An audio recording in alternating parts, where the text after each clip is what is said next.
जीत और हार हमारी सोच पर निर्भर करती है। जीत और हार हमारी सोच पे निर्भर करती है। यदि मान लोगे तो हार है और ठान लोगे तो जीत। तो कहते हैं ना कि मान लिया तो हार है और ठान लिया तो जीत है। और ये जीत सब कुछ डिपेंड करता है अपनी समझ के ऊपर, हमारी सोच के ऊपर। कई बार ऐसा लगता है ना कि यार मुझसे नहीं हो पाएगा। उस समय यदि आपने एक हल्का सा प्रयास भी किया और एक हल्का सा एक आस के साथ, एक उम्मीद के साथ कि मैं बेहतर कर सकता हूं, उसके साथ काम करना प्रारंभ किया तो बहुत कुछ पाया जा सकता है। अब आज के सेशन की बात करते हैं सुर्खियों के साथ। सबसे पहले Vedanta Udaipur world music festival 2026। जी हाँ, क्या है पूरी कहानी ये भी पढ़ेंगे। तो उसके साथ यहाँ पर है राजस्थान होम स्टे योजना 2026 लागू, क्या है पूरी कहानी ये भी यहाँ से आ जाता है। उसके साथ यहाँ पर है एटीएम से गेहूं व चावल उपलब्ध कराने पायलट प्रोजेक्ट शुरू, कहां पर शुरुआत की गई और क्या क्या बात यहां से आती है ये भी हम लोग पढ़ने वाले हैं। उसके साथ यहां पर है plug and play mini textile park विकसित, तो कहां पर विकसित किया गया और क्या क्या बात यहां से आ जाएंगी। इसके अलावा design and filtered excellency award से सम्मानित, तो किनको सम्मानित किया गया और क्या क्या बात यहां से आती है। इसके अलावा भारत सरकार से design patent 5-in-1 smart pen का आविष्कार, क्या है पूरी कहानी। और उसके साथ यहां पर आता है राजस्थान फुटबॉल संघ का चेयरमैन नियुक्त, तो किसको नियुक्त किया गया और क्या क्या बात यहां से आ जाती है ये भी हम लोग पढ़ने वाले हैं भाई। तो ये थी अपनी आज की सुर्खियां और अब करते हैं इन सुर्खियों का एनालिसिस। जी हाँ, देखो भाई, यहां से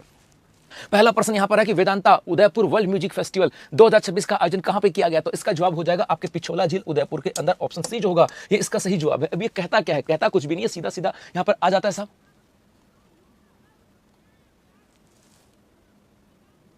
जी, ये कुछ भी नहीं कहता, सीधा सीधा कहता है। हम बात करें उदयपुर की, सबसे पहले हम उदयपुर चलते हैं और इस उदयपुर के अंदर यदि मैं झीलों की बात करूं, यहाँ पे उदयपुर में झीलों की बात क्यों कही गई कि इस उदयपुर की बात करें, इस उदयपुर को कहा जाता है झीलों की नगरी। कहते ही नहीं कहते, झीलों की नगरी के नाम से जाना जाता है। इसे झीलों की नगरी ही नहीं है, इसे और भी कहते हैं, इसे कहा जाता है आपके माउंटेन और फाउंटेन का शहर, माउंटेन और फाउंटेन के शहर के रूप में भी, माउंटेन और फाउंटेन का शहर, जी हाँ, माउंटेन और फाउंटेन के शहर के रूप में भी जाना जाता है। इसका मतलब है यदि उदयपुर का नाम आएगा तो झीलों का नाम तो 100% आएगा। यदि उदयपुर का नाम आया है और झीलों का नाम आया है तो कुछ बात यहां से आएंगी। सबसे पहले आपके यहां से बात आती है, सबसे पहले बात यहां पर एक तो आती है अपने यहां पर फतेह सागर झील। जी हां, एक तो यहां पर आ जाती है फतेह सागर झील। और इस फतेह सागर झील को लेकर के कौन कौन सी बातें आती हैं आप लोग मुझे कमेंट्स करके बताओगे, क्योंकि तब तक मैं थोड़ा सा आगे बढ़ जाता हूं। उसके अलावा यहां पर इसी झील की बात करें तो एक यहां पर आ जाती है आपके पिछोला झील। जी हां, एक यहां पर आ जाती है आपके पिछोला झील की बात करें। और यदि पिछोला झील की बात करें तो ऐसा कहा जाता है कि ये जो पिछोला झील है, इस पिछोला झील की बात करें, एक तो यहां से आ जाएगा कि भाई एक तो झील के किनारे पे नटनी का चबूतरा है, एक तो झील के किनारे पे नटनी का चबूतरा। जी हां, ये लिख दिया मैंने। एक इसी झील के किनारे की बात करें, इस झील के किनारे पर आपके आ जाता है मनसा पूर्णी। जी हाँ, मनसा पूर्णी करणी माता का मंदिर भी है, मनसा पूर्णी करणी माता मंदिर और रोपवे, मनसा पूर्णी करणी माता मंदिर और रोपवे की बात करें ये भी इसी झील के किनारे है। इसके अलावा यदि मैं इसी झील की बात करूं गुरुजी और कुछ आता है क्या इसके पास। जी हाँ, इसी पिछोला झील की बात करें, इसी के किनारे पर एक आ जाता है आपके बागोर की हवेली भी है, बागोर की हवेली की बात करें वो भी इसी झील के किनारे पर है, जहां पर विश्व की सबसे बड़ी पगड़ी जो है ना, विश्व की सबसे बड़ी पगड़ी की बात करें वो भी आपके यहां से आ जाती है। इसके अलावा इसी पिछोला झील की बात करूं गुरुजी और यहां पर क्या आता है, तो बेटा इसके अंदर दो महल हैं। इस पिछोला झील में आपके दो महल आ जाते हैं, एक का नाम है जग मंदिर, एक का नाम है जग मंदिर और एक का नाम आ जाता है आपके जग निवास। एक का नाम है जग मंदिर और एक का नाम आ जाता है आपके जग निवास। दो यहां पर आ जाते हैं, ठीक है साहब, बहुत बढ़िया रामचंद्र भाई। इसके अलावा यदि मैं इसी पिछोला झील की बात करूं गुरुजी और भी है क्या, एक आपके यहीं पर है पश्चिमी क्षेत्र सांस्कृतिक जो केंद्र है, इस सांस्कृतिक केंद्र का मुख्यालय जो आपके बागोर की हवेली में वो इसी पिछोला झील के किनारे पर आ जाती है। और इसी पिछोला झील की बात करें, ये जो आपके पिछोला झील आता है, अब इसी पिछोला झील की बात करें, यहीं पर आपके क्या है, यहीं पर आपके एक कार्यक्रम का आयोजन किया गया, यहाँ पर एक कार्यक्रम का आयोजन किया गया और उसका नाम है उदयपुर वर्ल्ड म्यूजिक फेस्टिवल। इसका नाम है उदयपुर, जी हाँ, इसका नाम है Udaipur world music festival. Udaipur world music festival की बात करें, इस नाम का यहां पर आयोजन किया गया, वर्ल्ड फेस्टिवल 2026 का आयोजन किया गया। यहां से यह भी आता है कि गुरुजी इसके आयोजक की बात करें, इसके आयोजक कौन थे, तो इसके आयोजक एक तो हो जाएगा आपके वेदांता ग्रुप है। और ये वेदांता ग्रुप था, इसीलिए यहां पे नाम क्या आया है, इसीलिए मेरे बच्चों नाम आया Vedanta Udaipur world music festival की बात यहां पर की जाती है। इसके अलावा जी, इसके अलावा यदि हम और बात करें गुरुजी, यहां पर इसका आयोजक और एक आ जाएगा आपके राजस्थान पर्यटन विभाग। जी हां, राजस्थान पर्यटन विभाग, इन दोनों के द्वारा इसका आयोजन किया गया। और सबसे इंपॉर्टेंट ये भी आता है कि इसका आयोजन कब किया गया, तो इसका आयोजन किया गया था 6 से लेकर के 8 फरवरी वर्ष 2026 को। और ये भी याद रखना ये इसका 10वां संस्करण था। जी हां, 10वां संस्करण था जिसका आयोजन यहां पर किया गया। तो बेटा उदयपुर की बात करें, यहाँ पे झीलों की बात करें तो यहाँ पर एक आती है पिछोला झील, इस झील के किनारे पर नटनी का चबूतरा है। जी हाँ, ये नटनी का चबूतरा यहाँ पर आ जाता है। इसी की बात करें मनसा पूर्णी करणी माता का मंदिर और रोपवे, वो भी इसी झील के किनारे पर है। यहीं पर आपके बागोर की हवेली है, यहीं पर इसी के अंदर आपके दो महल आते हैं, जग मंदिर और जग निवास। पश्चिमी क्षेत्र सांस्कृतिक केंद्र की बात करें वो यहां पर आ जाता है। दुनिया की पहली जो सौर ऊर्जा संचालित नाव है उसका संचालन भी आपके यहीं पर किया गया था। याद आ रहा है कि नहीं आ रहा। इसी पिछोला झील की बात करें, एक दो कार्यक्रम और बता दो, जैसे दुनिया की पहली सौर ऊर्जा, दुनिया की प्रथम सौर ऊर्जा संचालित नाव की बात करें, उसका संचालन कहां पे किया गया, इसी पिछोला झील के अंदर किया गया था। ये भी आपको याद होगा। इसके अलावा यदि हम बात करें जी पिछोला झील के अंदर कुछ और भी आता है क्या, पहली ये होगी यहां से, जी ये तो यहां से हो गया। इसके अलावा और कुछ बातें आती हैं क्या, है ना, और भी कई बात यहां से आ जाते हैं। इसके अलावा यदि मैं बात करूं सर फतेह सागर झील की बात करें तो इसका निर्माण महाराणा फतेह सिंह के द्वारा करवाया गया था। और फतेह सागर झील की बात करें, एक तो यहां से आ जाएगा कि झील में 2 टापू स्थित हैं। एक तो आ जाएगा कि झील में 2 टापू हैं, झील में आपके 2 टापू हैं साहब। 2 टापुओं की बात करें, है ना, एक का नाम तो आ जाता है आपका नेहरू टापू, एक का नाम तो नेहरू टापू, और दूसरे की बात करें उसके ऊपर आपका इसरो की सौर वेधशाला, इसरो की सौर वेधशाला की बात करें वो भी आपके इसी के अंदर है। इसी फतेह सागर झील की बात करें तो एक आपके यहाँ पर ओपन थिएटर बनाया गया, ओपन थिएटर की बात करें वो यहां पर आ जाएगा। और इसी फतेह सागर झील की बात करें, एक आपके यहां से आ जाएगा सहेलियों की बाड़ी, सहेलियों की बाड़ी, ये भी एग्जाम में आया हुआ है कि सहेलियों की बाड़ी की बात करें ये किस झील के किनारे पर फतेह सागर के अंदर है। वैसे पिछोला झील की बात करें, एक इसी के किनारे पर आ जाता है आपके रोज गार्डन, इसी के किनारे पर रोज गार्डन, ये भी आपको याद होगा यदि कोई बच्चा गया होगा उदयपुर में, तो जब हम पिछोला झील की ओर जाते हैं तो वहां पर आपका एक रॉक गार्डन भी आता है ना, रॉक गार्डन की बात करें वो भी आता है। उसी रॉक गार्डन के अंदर राजस्थान का पहला, सॉरी रॉक गार्डन का नाम है रोज गार्डन, का नाम रोज गार्डन यहां पर आता है, जहां पर राजस्थान का पहला बर्ड फेस्टिवल, बर्ड पार्क की बात करें, जहां पर राजस्थान का प्रथम बर्ड पार्क यहीं पर था। और यहीं पर आपके, है ना, एक क्या थी, सीएनजी की टॉय ट्रेन, सीएनजी की टॉय ट्रेन, इसका मतलब ये यहां पे संचालित की गई। तो मैंने उदयपुर में कोशिश की है आपको जितनी सारी बातें हैं वो आपको मैं यहां से बता दूं ताकि आपकी तैयारी अच्छे से हो सके। नमस्ते भाई, नमस्ते नमस्ते नमस्ते, है ना। तो यहां से कोई भी चीज आपके माइंड में आए तो यहां से आ गया, तो ये उदयपुर में था। और अभी इसी पिछोला झील के किनारे पर यहां पर हुआ आपके Udaipur world music festival, Udaipur world music festival की बात करें वो आपके यहां से आ जाता है। जी हाँ, रोज गार्डन की बात करें, गुलाब बाग, इसको हिंदी में बोलते हैं गुलाब बाग, है ना, उसको बोलते हैं गुलाब बाग कहा जाता है। वो है यहाँ पर, यदि कभी जाने का मौका मिले ना, रॉक गार्डन चंडीगढ़ में, ये रोज गार्डन है, रोज रोज कभी जाने का मौका मिले ना तो अपने गुलाब के साथ वहां पे गुलाब के बीच में जरूर बैठने की कोशिश करना भाई, है ना। कभी आपको ऐसा लगे ना कि गुरुजी रोज गार्डन क्यों था, बेटा रोज गार्डन इसलिए था कि जब सामान्यतः ऐसा कहा जाता है कि जब एक प्रेमी और प्रेमिका जब दोनों साथ साथ जाते हैं ना तो प्रेमी के लिए प्रेमी जो होता है वो रोज की तरह होता है और प्रेमी के लिए प्रेमिका जो होती है वो भी रोज की तरह होती है। तो और ये उदयपुर का मौसम बड़ा हसीन सा है, यहाँ की वादियां बड़ी अच्छी हैं, हवा में ठंडी ठंडी नमी सी है, हवा में हल्की हल्की महक सी भी है, हल्का सा ठंडा सा एहसास भी है। और उस ठंडक के एहसास में, उस अच्छे से मौसम के एहसास में जब आप अपने गुलाब के साथ हो और उस समय उस गुलाब के बीच में बैठने का कुछ आनंद ही अलग होता है। तो इस उदयपुर के जो लोग थे वो बड़े शांत लोग थे, वो प्रेम की भाषा को जानते थे और उसी प्रेम की भाषा को जानने के लिए कहा कि जब 2 प्रेमी यहाँ पर आएंगे और वो अपने गुलाब के साथ यहाँ पर आए और उनको गुलाब के बीच में नहीं बैठाएं तो फिर क्या बात हुई। इसीलिए यहाँ पर एक रोज गार्डन की व्यवस्था की थी, रोज गार्डन बनाया गया था। और कभी जाओ ना तो अपने रोज के साथ जाओ तो वहां पर रोज जरूर देना भाई, तोड़ना मत, बस साथ लेके जाना। और वहां पर अपने यूं आजकल तो बड़े ट्रेंड से आ रहा है कि ना सर आप नहीं बैठे क्या, भाई मैं नहीं बैठा वहां पर, जब मैं वहां पे गया था तब उस समय मुझे रेड रोज की जरूरत नहीं पड़ी थी, उसमें मुझे व्हाइट रोज की आवश्यकता पड़ने लगी थी। जी भाई, और आजकल तो जमाना ऐसा आ गया कि बेसिकली एक व्यक्ति जो है ना अपनी प्रेमिका के सामने यूं पहले, अब मुझे नहीं पता हमारे जमाने में तो खैर हमारे तो शादी उस दौर में हुई थी कि हमें तो ये भी नहीं पता था शादी से पहले कि भाई बीवी की शक्ल कैसी होगी। घर वालों ने रिश्ता तय कर दिया, ना मोबाइल में वो चला करता था, ना मोबाइल में व्हाट्सएप चला करता था, कुछ भी नहीं था भाई। मैं तो जिस दिन शादी होनी थी ना उस दिन, जिस दिन शादी होनी थी उस दिन गए थे, जो वरमाला डाली थी तब जो चेहरा सामने दिखाई दिया, अच्छा ये चेहरा है, अब इस चेहरे के साथ अगले 7 जन्म बिताने हैं, 7 जन्म बिताने भाई। लेकिन आजकल तो अलग बात है, यूं यूं रोज के सामने यूं, पता घुटनों के बल बैठ करके यूं कहते हैं। तो भाई सब वो तुम्हारे सामने एक हसीन सा मौका है, मैंने आपको बता दिया, फिर मत कहना कि सर आपने बताया नहीं कि कभी रोज को रोज कैसे दें, ठीक है। जी भाई हरपाल, जी भाई आ जाओ यहां से, हाँ जी, तो ये यहां से आ जाता है। इसके अलावा बालसमंद झील की बात करें ये आपके जोधपुर में, नक्की झील की बात करें ये सिरोही में है, तो आना सागर झील की बात करें ये आपके अजमेर में। अब ले लो स्क्रीन से, फिर चलते हैं आगे। जी हाँ सर ये बातें मत करो, मेरा दम घुट रहा है भाई साहब, क्या करें अब। जी जी जी जी चलें आगे, ओके साहब। जी ये रहा उदयपुर वर्ल्ड म्यूजिक फेस्टिवल। वैसे उदयपुर की आबो हवा के अंदर संगीत है, उदयपुर की आबो हवा के अंदर शौर्य भी है, तो उदयपुर की आबो हवा में प्रेम भी है, तो उदयपुर की आबो हवा में त्याग भी है। मतलब उदयपुर जो है ना राजस्थान के अंदर, यदि ऐसा कोई शहर आपको ढूंढने को कहा जाए कि ऐसा शहर ढूंढ के बताओ जिसके आबो हवा में प्यार भी हो, त्याग भी हो, शौर्य भी हो, बलिदान भी हो, आत्मसमर्पण भी हो, तो यहाँ पर आत्मसमर्पण का ये मतलब नहीं कि दुश्मन के सामने, आत्मसमर्पण का मतलब होता है कि अपने आप को किसी के लिए कुर्बान कर देना, उसके आत्मसमर्पण की बात करूं। तुमको तो गुरुजी आप हमारी वीरता के ऊपर अंगुली उठा रहे हो, नहीं भाई। आत्मसमर्पण का मतलब होता है कि हम अपने प्रेमी या प्रेमिका के लिए अपने आप को आत्मसमर्पित करते हैं, उस आत्मसमर्पण की बात कर रहा हूं। आ जाओ, ठीक है।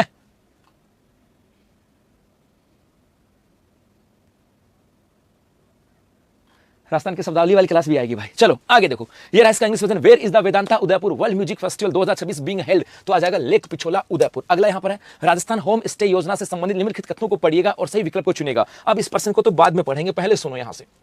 गुरुजी क्या है, यदि मैं यहां पर एक आता है राजस्थान, यहां पे लिखता हूं राजस्थान होम स्टे योजना, राजस्थान होम स्टे योजना की बात करें, बेसिकली मैं इसको हिंदी में बोलूं तो इसको कहा जाता है राजस्थान पेइंग गेस्ट योजना। इसको क्या बोलते हैं, राजस्थान पेइंग गेस्ट योजना कहा जाता है। इसी को होम स्टे योजना या राजस्थान पेइंग गेस्ट योजना के नाम से जाना जाता है। यदि आप लोगों ने अच्छे से ज्योग्राफी पढ़ी होगी और उस ज्योग्राफी के अंदर आपने एक टॉपिक अच्छे से पढ़ा होगा पर्यटन वाला, आपने पैटर्न वाला टॉपिक अच्छे से पढ़ा होगा। तो राजस्थान के अंदर पेइंग गेस्ट योजना की बात करें, ये आई कब थी? ये आई कब थी? 27 सितंबर वर्ष 1991 में ये आई थी। 27 सितंबर वर्ष 1991 के अंदर राजस्थान में पेइंग गेस्ट योजना आई थी। पेइंग गेस्ट योजना का मतलब था कि मेरे भाई सामान्यतः ऐसी कोई जगह जहां पर आप पे करके, पैसे दे करके एज ए गेस्ट के रूप में रह सको, उसे कहा जाता है। और ये राजस्थान की पहली पेइंग गेस्ट योजना 27 सितंबर वर्ष 1991 को आई। उसके बाद में यहां पर राजस्थान पेइंग गेस्ट योजना की बात करें, अब ये जो आई है इसका नाम है Rajasthan home stay, Rajasthan home stay, Rajasthan home stay योजना 2026। इसका नाम है राजस्थान होम स्टे योजना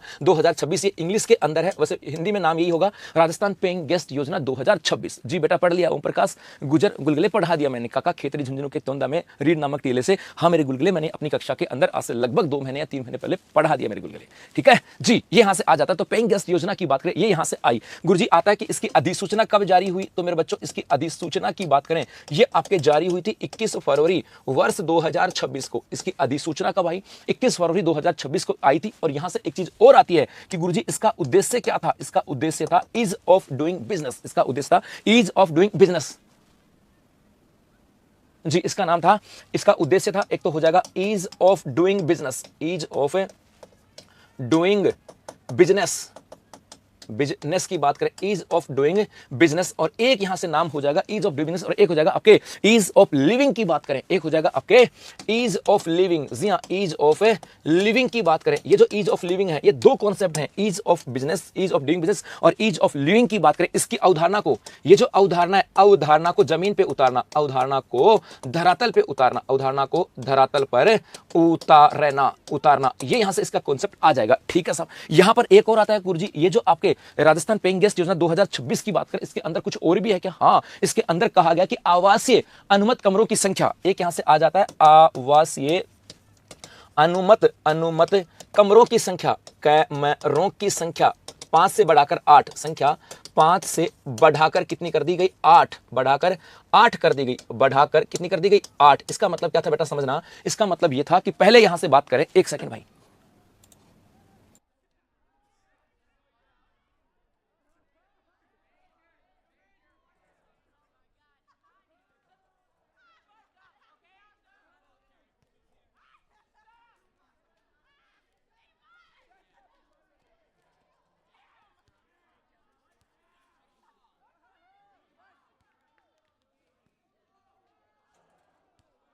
यहां से आता है कि पहले क्या था, जो आपके ये आई थी ना 27 सितंबर 1991 को, इसके अंदर कहा गया था कि एक पेइंग गेस्ट में हम उसको शामिल करेंगे, जिसके अंदर आपके क्या, जिसके अंदर आपके 5 कमरे होंगे, जिसके अंदर 5 कमरे होंगे। अब यहां पर कहा गया नहीं, आवासीय अनुमत कमरों की संख्या 5 से बढ़ाकर 8, अर्थात उसी को अनुमति दी जाएगी जिनके पास कमरों की संख्या कितनी है? 8 है। और इसके अलावा यहां से एक चीज और आती है, और वो आती है आपके यहां से, वो है कि अनुमति अधिकतम बेड क्षमता 24, और एक यहां से आता है अधिकतम बेड क्षमता, अधिकतम बेड क्षमता, ये क्या कर दी गई? 24, अर्थात 24 से ज्यादा बेडों वालों को होटल के रूप में शामिल कर सकते हैं, उसको इस रूप में शामिल नहीं कर सकते। ये यहां से आ जाता है, ये आपके इसके अंदर आपको याद आई है। इसके अलावा इसी के अंदर एक और कहा गया था कि संपत्ति के स्थान पर, संपत्ति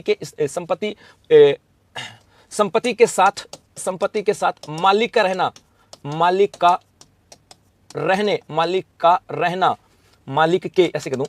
के रहने की शर्त हटाई गई। गुरुजी इसका मतलब क्या था? पहले जो आपके आई थी 27 सितंबर 1991 में, उसमें कहा गया था कि 5 कमरे होने चाहिए, बस 5 से ज्यादा कमरे नहीं होने चाहिए भाई, कम से कम 5 कमरे होने चाहिए। और जो आपके यहां पर पेइंग गेस्ट योजना के तहत रजिस्ट्रेशन करवाना चाहता है, उस मालिक का वहां रहना जरूरी है। अब कहा कि भैया संपत्ति के साथ मालिक के रहने की शर्त हटा दी गई है, वो खुद रहने की जरूरत नहीं है, वो अपने यहां पर किसी केयर टेकर या हॉस्टल वार्डन को रख सकता है। ये यहां से आ जाता है जी। अब देखो यहां से अब क्या कहा गया कि राजस्थान होम स्टे योजना से संबंधित कथन की बात करें, राजस्थान में ईज ऑफ डूइंग बिजनेस और ईज ऑफ लिविंग की अवधारणा को जमीनी स्तर पर लागू करने के लिए यह योजना लागू की गई। 100% ठीक है। दूसरा, प्रत्येक किराए के कमरे में, यहां पर जो भी कमरा होगा उसमें अटैच बाथरूम होना चाहिए, शौचालय होना चाहिए, पर्याप्त जल और विद्युत की व्यवस्था वगैरह होनी चाहिए। ये सब कुछ ठीक है। इसका मतलब है आपके दोनों ही ठीक है। तो ये इंपॉर्टेंट है, ये पर्सन आने वाली, चाहे आपके वीडियो की एग्जाम हो, चाहे आपके सेकंड ग्रेड की एग्जाम हो, चाहे फर्स्ट ग्रेड की एग्जाम हो, चाहे आपके आरएस की एग्जाम हो, या पीएसआई की एग्जाम हो, या कोई इंटरव्यू की बात करो, पूछा जा सकता है राजस्थान होम स्टे योजना 2026 के संदर्भ में कौन सा कथन सत्य है, असत्य। इसकी अधिसूचना 21 फरवरी को आई थी। ये ईज ऑफ डूइंग बिजनेस और ईज ऑफ लिविंग के दानों को जमीनी स्तर पर है। यहां पर पूर्व की जो सस्ती संपत्ति के मालिक रहने की उसको हटा दिया गया। न्यूनतम अनुमत आवासीय कमरों की संख्या 5 से बढ़ाकर 28, अधिकतम बेडों की संख्या कितनी कर दी? 24 यहां पे कर दी गई। ये इंपॉर्टेंट पर्सन है साहब, ये बहुत तगड़े वाला पर्सन है साहब जी, ये आपको ध्यान में रखना है, ठीक है। तो ले लो स्क्रीनशॉट, फिर चलते हैं आगे। जी भाई चलें आगे। जी जी भाई, लैब असिस्टेंट वालों की सबकी वैलिडिटी बढ़ा दी है। जी सुनील बताता हूं बेटा, आ जाओ। ये रहा, ग्रामीण पर्यटन विकास और स्वरोजगार को मिलेगा बढ़ावा, ये सबके लिए है, कहीं पर भी हो। उसके बाद यहां से आता है इंग्लिश, इसका English, read the following statement related to the Rajasthan home stay scheme and choose the correct option. तो ये आ जाएगा आपके यहां पर स्टेटमेंट ए एंड 1 और 2 आर करेक्ट। अगला है, राजस्थान के किस जिले में राशन वितरण व्यवस्था तकनीकी में एटीएम से गेहूं व चावल उपलब्ध कराने का पायलट प्रोजेक्ट शुरू किया गया। तो ये जवाब हो जाएगा आपके भरतपुर में, ऑप्शन डी जो होगा ये इसका सही जवाब है। गुरुजी ये क्या कहता है? एक बच्चा क्या कह रहा है सुनो, ये मरवाएगा। एक बेचारे काका, कल दिशु ने बोर्ड पे कमल का फूल लिखा, इससे स्पष्ट हो गया कि आप कट्टर बीजेपी को, आपके खून में बीजेपी कूट कूट कर भरी है। तो मैं तो रोजाना भजनलाल शर्मा के भी बारे में बोलता हूँ भाई साहब, खूब बोलता हूँ, दबा के बोलता हूँ। तो मुझे तो कई यहाँ पे कमेंट्स करते हैं कि सर आप राजनीति करते हो, आप ना बीजेपी का विरोध करते हो, आप कांग्रेसी हो। तो भाई मैं किसी का नहीं हूँ, ना मैं कांग्रेस का हूँ ना मैं बीजेपी का हूँ। जो सरकार में रहेगा वो गलती करेगा तो सुनेगा, चाहे वो कांग्रेस हो चाहे बीजेपी हो। बात है मुद्दे की ये। अब आ जाओ यहाँ से, और हमें करना भी क्या है, हमें पढ़ना है। अपने गाँव की सड़क बन गई, जब मेरे गाँव की सड़क नहीं बनी थी तो मैंने क्या कहा, हाँ, और जब बन गई तो भगवान भलो करे भाई। अपने को अपने काम से मतलब मेरे बच्चे, सीधी सी बात है, अपना काम बन जाने से बाकी जाए जनता भाड़ में। चलो भाई साहब, हाँ जी देखो यहां से सबसे पहले मैं बात करता हूं, हमारे राजस्थान के अंदर एक विभाग आता है जिसका नाम है खाद्य एवं नागरिक सुरक्षा विभाग। हमारे यहां पर एक विभाग है जिसका नाम है खाद्य एवं नागरिक सुरक्षा विभाग। नागरिक सुरक्षा विभाग है क्या? हाँ सुना तो है गुरुजी, सुना है तो चर्चा कर लेते हैं। गुरुजी इसके मंत्री कौन है? यार इसके मंत्री का नाम भी सुना है, कोई गोदारा है, सुमित गोदारा है क्या? हाँ बस यही तो है जी, इनका नाम है सुमित गोदारा, नाम है सुमित गोदारा, ठीक है साहब। गुरुजी ये चर्चा में क्यों? तो बेटा इसके द्वारा एक नवाचार किया गया, और वो नवाचार क्या है? वो नवाचार है अनाज का एटीएम। अनाज का एटीएम, जी हाँ, अनाज का एटीएम का मतलब है, इसका मतलब है कि जिस प्रकार से आप अपना एटीएम लेकर के चाहे सुबह जाओ, शाम को जाओ, रात को जाओ, दोपहर में जाओ, जब मर्जी आओ एटीएम पे जाओ, एटीएम डालो, बस उस खाते में पैसे होने चाहिए, उस खाते में पैसे होने चाहिए। यदि पैसे नहीं है तो फिर मामला बिगड़ जाएगा भाई। समझना बात को। यहां से कुछ सोचे कि गुरुजी एटीएम जाते पैसे आ जाएंगे क्या? एटीएम में जाते पैसे तब आएंगे जब आपके उस अकाउंट में पैसे होंगे। यूं खाली एटीएम लेकर के कहीं चले जाओगे ना तो फिर कोई मतलब नहीं है भाई।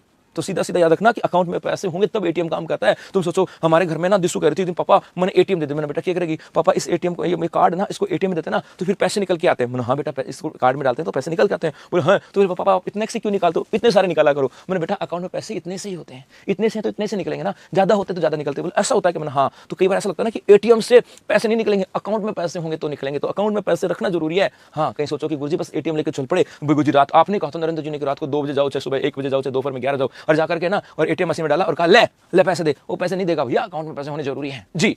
आ जाओ सब। तो यहाँ पे अनाज का एटीएम की बात करें, अनाज का एटीएम की बात करें, हाँ, और ये अनाज का जो एटीएम होगा इसका नाम पता है क्या होगा? इसका नाम भी दिया गया है, जी हाँ, इसका नाम दिया गया है अन्नपूर्ति। इसका नाम क्या दिया गया है? अन्नपूर्ति इसका नाम दिया गया है। और यदि हम इसकी शुरुआत की बात करें, गुरुजी इसकी शुरुआत कहां से हो रही है? तो इसकी शुरुआत की जा रही है मेरे गुलगुलो भरतपुर से, भरतपुर से। और ये क्या होगा? तो 24 आवर्स काम करेगा, 24 आवर्स कार्य करने वाला है, और इससे आप गेहूं और चावल दोनों निकाल सकते हो। इसका मतलब क्या है? इसका मतलब है कि 24 आवर्स ये काम करेगा, और आप 24 घंटे कभी भी अपना जो कार्ड लेकर के जाओ, और जाने के बाद में यहां से जाने के बाद में आप 24 आवर्स के अंदर कभी भी है ना, इससे आप अपना पैसे निकाल, मतलब अनाज निकाल सकते हो। ये बात यहां से आ जाता है। क्या कहा? लेकिन काका राजस्थान के सीएम ने तो सरपंचों के सर्वे दैनिक भास्कर 5 मुद्दे किए जाएंगे, ये तो आज का ही ना? हाँ ये आज का ही है, करेंगे भाई। जी जी जी जी, है ना, ये यहां से आ जाती है। और इसकी पायलट प्रोजेक्ट की शुरुआत कहां से हुई है? भरतपुर से। बस इतनी सी बात है और कुछ भी नहीं है, इतना अक्सर यहां से आ जाता है, बस इतना याद रखना। जी जी जी जी, तो ले लो स्क्रीनशॉट, फिर चलते हैं आगे। चलें आगे, ओके भाई, हाँ जी, ये लो, चलें आगे, ओके मेरे बच्चों।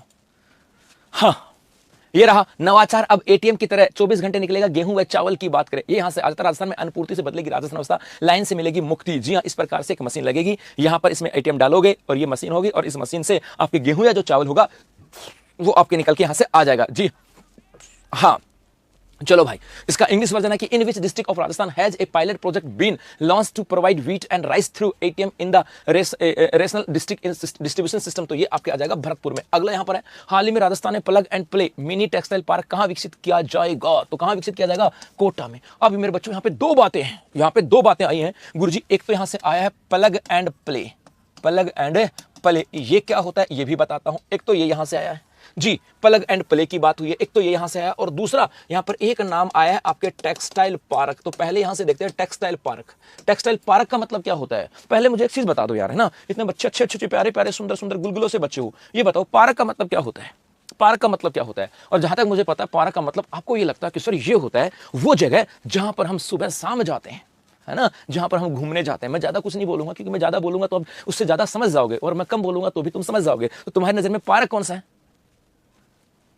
इंग्लिश भाई बेटा मुझे नहीं पता, मेरे बच्चे सेकंड ग्रेड का मैं क्या बताऊं मेरे बच्चे, है ना। तुम्हारे लिए पार्क का मतलब समझ गए हो? हाँ तुम कहना मत, बस मैं समझ गया, ये मैं समझ गया, तुम बस समझ गया मैं, है ना। तुम्हारी भावनाएं मैं अच्छे से समझ गया, तुम पार्क का मतलब क्या कहते हो, है ना। उन भावनाओं को व्यक्त करने की आवश्यकता नहीं है, बस उन भावनाओं को मैं तुम्हारे जो इमोजी आ रहे हैं ना इनसे समझ गया भाई साहब, है ना भाई। तो उसकी चिंता नहीं है, आ जाओ। तो यहाँ पर बेसिकली पार्क का मतलब वो नहीं होता है, पार्क का मतलब होता है एक जगह।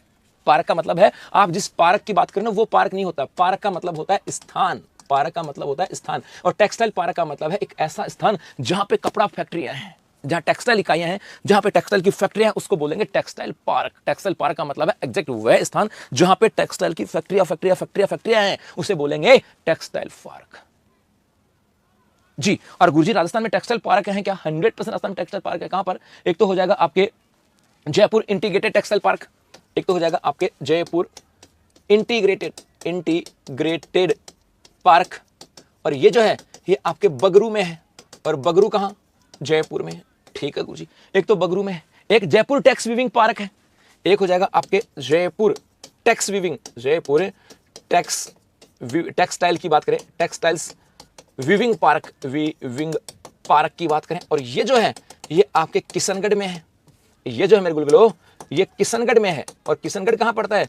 किशनगढ़ है अजमेर के अंदर। किशनगढ़ कहां पर है? अजमेर में। ठीक है, इसके अलावा यदि हम बात करें एक जयपुर कालीन है, एक का नाम आ जाएगा आपके जयपुर कालीन, और जयपुर कालीन टेक्सटाइल पार्क जो है ये आपके दौसा में है जी। एक आ जाएगा हिमाड़ा टेक्सटाइल पार्क, हिमाड़ा टेक्सटाइल्स पार्क की बात करें, और ये जो है ये आपके बालोतरा में है। हिमाड़ा टेक्सटाइल पार्क की बात करें तो ये आपके बालोतरा में है जी हाँ। इसके अलावा यदि मैं बात करूं एक आ जाएगा आपके नेक्स्ट जेन, एक हो जाएगा आपके next gen textile park, next gen park की बात करें, और ये आपके पाली में है। और मुझे नहीं पता वो एग्जाम का नाम क्या था जहां पर ये पर्सन आया था, मुझे ये तो नहीं पता उस एग्जाम का नाम क्या था, लेकिन ये मुझे पता है साहब, लेकिन मुझे ये पता है कि ये नेक्स्ट जेन टेक्सटाइल पार्क की बात करें ये पाली में है। ये पर्सन आया हुआ है कि इतना पूछा गया था कि नेक्स्ट जेन टेक्सटाइल पार्क कहां पर? पाली में। दूसरा ये भी याद रखना 21 नदी के किनारे पर है, तो बेटा ये जो है ना आपके बांडी नदी के किनारे पर है।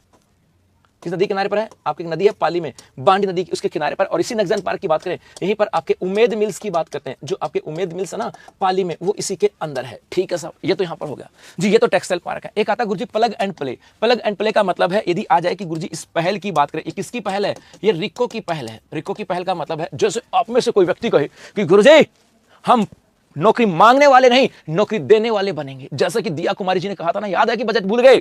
अरे उस बातों को भूलना नहीं है, याद है कि नहीं है? हाँ, दिया कुमारी जी ने कहा था अरे भैया आपको नौकरी मांगने वाले नहीं बनना, राजस्थान का युवा नौकरी मांगने वाला नहीं बनेगा, राजस्थान का युवा नौकरी देने वाला बनेगा। तो यहां पर एक प्लग एंड प्ले था। तो यदि आपके दिल में ऐसी बात आए कि सर ये राजस्थान का युवा है, ये नौकरी मांगेगा नहीं, ये नौकरी देगा, और सर हमारे माइंड में बहुत सारे आइडियाज हैं, बस उन आइडियाज को लागू करने के लिए पैसे नहीं है। आहा, बस इसी बात को लेकर के यहां से आया। क्या बार रिको ने कहा कि तुम्हारे माइंड में यदि बहुत सारे आइडियाज है ना कि तुम ये कर सकते हो, ये कर सकते हो, ये कर सकते हो, तो आओ रिको के पास और रिको के अंदर आकर के बताओ मैं ऐसा करना चाहता हूं। रिको तुम्हें जमीन देगा, रिको तुम्हें इंफ्रास्ट्रक्चर बना के देगा, और रिको कहेगा आ जाओ और यहां पर आकर के अपना काम धाम चालू करो। उसे बोलते हैं प्लग एंड प्ले। मतलब आप अपना रोजगार प्रारंभ करना चाहते हो तो आपको जाकर के सिर्फ बिजली का प्लग चालू करना है और प्ले करना है, उसको बटन दबाना है। इसके अलावा आपको पूरा बेसिक इंफ्रास्ट्रक्चर तैयार मिलेगा। तो प्लग एंड प्ले का मतलब है पूरा बेसिक इंफ्रास्ट्रक्चर तैयार होता है। ये यहां से आता है रिको की पहल है। और इसकी शुरुआत कहां पे हुई? तो मेरे गुलगुलो इसकी शुरुआत राजस्थान में 2 स्थानों से हुई है। एक तो जयपुर के अंदर, और जयपुर में कहां?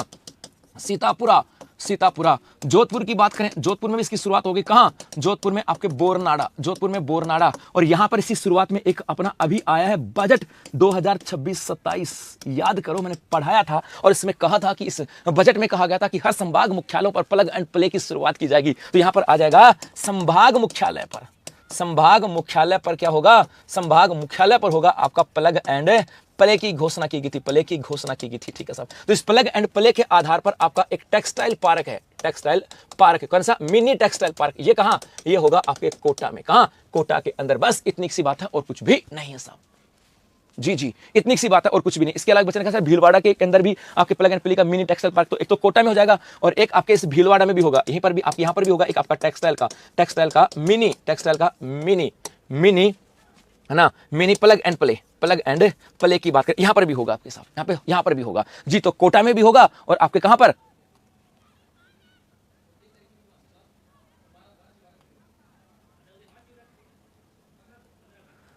जी, है ना, ये यहां से आ जाता है तो आपके कहां पर होगा, एक कोटा में और एक आपके यहां से